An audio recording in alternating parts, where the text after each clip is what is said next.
DGP ने बेटे का मर्डर करवा दिया है। ये पूर्व डीजीपी मोहम्मद मुस्तफा, ये उनकी पत्नी रजिया सुल्ताना जो पंजाब की पूर्व मंत्री भी हैं, दोनों के खिलाफ एफआईआर हो गई है। अगली तस्वीर दिखाऊं मैं आपको, ये उनका बेटा, बेटे का नाम अकील अख्तर, अकील का शव, अकील की हत्या का आरोप मां बाप पर ही लगा है। अगली तस्वीर देखिए जरा, अकील ने मौत से पहले, इसे सुनिए जरा, अकील मौत से पहले क्या बयान दे रहा है और जिसके बाद डीजीपी पर एफआईआर हुई है। आज करेंगे, इन्होंने एक बार ऑलरेडी ट्राई कर चुके हैं। अब देखिए जरा, बेटे को आपने सुना, मौत से पहले का ये वीडियो है, क्या आरोप लगा रहा बेटा। पंजाब के पूर्व डीजीपी मोहम्मद मुस्तफा पर एफआईआर हुई है। बेटे की हत्या में पूर्व डीजीपी के खिलाफ एफआईआर दर्ज हुई। मुस्तफा के साथ पंजाब के पूर्व मंत्री पर भी केस हुआ।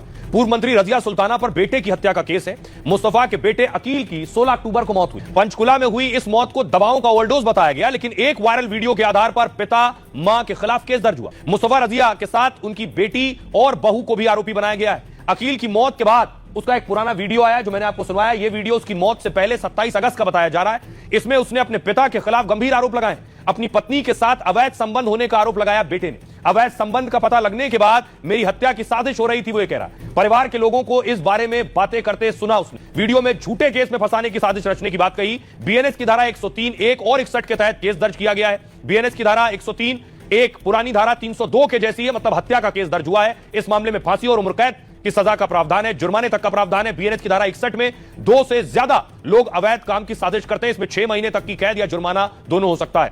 एक ये वीडियो 27 अगस्त का जिसमें पिता पर आरोप लगा रहा था कि पत्नी से अवैध संबंध है। अब एक और वीडियो आया है जिसमें वो माफी मांग रहा है, सुनिए। ये वीडियो मैं इसलिए बना रहा हूँ, मैं एड्रेस करना चाहता था कि पिछले साल ना मैंने एक वीडियो डाली थी जिसमें मैं पता नहीं क्या क्या बोल रहा हूँ, मैं वो दोहराना भी नहीं चाहता। आइए, आप सुन रहे थे बेटे को। आइए अब एक और तस्वीर दिखाता हूं। बेशक पाकिस्तानी आतंकी कोई भी साजिश कर रहे हो, कोई भी षड्यंत्र रच रहे हो, लेकिन इससे पहले जो उन्होंने साजिश की उसका हश्र क्या हुआ वो ये नहीं भूल सकते। ये तस्वीर मैं आपको दिखा रहा हूं मुरीदके की। मुरीदके में भारतीय फाइटर्स ने जब मिसाइल दागी तो मुरीदके का हाल ये हो गया।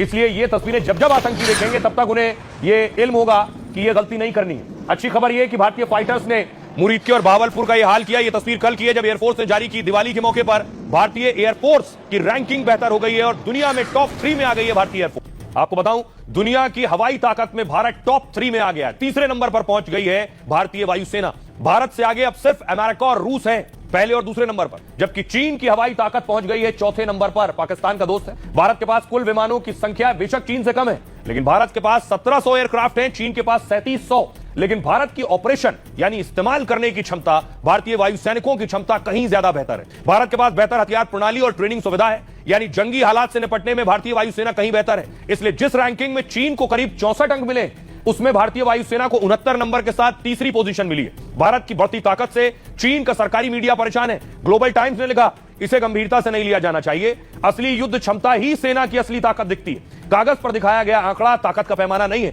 भारत विमान और रक्षा उपकरण अमेरिका, रूस से खरीदता है, जिससे भारत की विदेश और रक्षा नीतियां समझ सकते हैं।